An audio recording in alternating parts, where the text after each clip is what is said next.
Hey friends, and welcome back to my channel. This video is all about how to play Spiderman 2 in a low-end PC so that there would not be any kind of crash or black screen issues in the game. So without wasting time, let's go ahead and directly proceed with the resolution. I'll go ahead and launch the Marvel Rivals Spiderman 2 into my system. First of all, click on the settings option and right over here you will find the option of frame generation. Make sure you turn it off. Then hit the OK button. Now click on the play option to launch the Spiderman 2 into your system.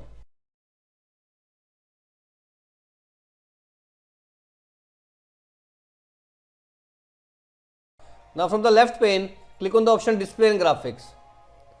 Now right in the display settings, you need to change these settings one by one. First one is your display resolution. Your display resolution, select it to match with your monitor's native resolution. If I change Windows mode to full screen or exclusive full screen, the resolution option will be highlighted. So make sure you select with your monitor's native resolution. Next one is MeSync. Make sure you turn it on, and if G-Sync or FreeSync is available, go ahead and turn off G-Sync or FreeSync. Now you will find the option of frame generation, turn it off. In the upscale method, whatever the options are available, from here you need to select the option as off. Then you will find the option of anti-aliasing. Select the option TAA. Now click on the option graphics over here. Under the preset quality, set to low or medium. Now select texture quality as medium or select it high if your RAM allows, if you have more than 16 GB of RAM. Nextly is shadow quality. From shadow quality, choose the option medium to high, and if you have a pretty low PC, select it as low. Nextly is ray tracing. Make sure you turn it off. And DLS ray construction. Again, turn this feature also off. Then scroll down and under weather particulate quality, select it as low. So these are the changes that you need to do in order to play Spiderman 2 in a low-end PC. After doing these changes, right click on taskbar and choose the option Task Manager.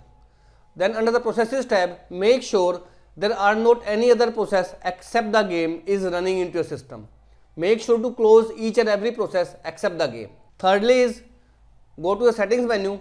From the left pane, click on the option System, click on the option Display, scroll down and click on that graphics option. Right in this graphics option, you will find the option of GPU hardware scheduling. If it is available at your end, make sure you turn it on.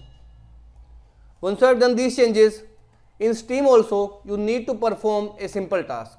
So go ahead, launch your Steam into your system. Now in the Steam, click on the Steam icon and choose the option Settings. From the left pane, click on the option In-Game and make sure you turn off the option Enable the Steam Game Overlay in-game. After doing these changes, that's all you have to do.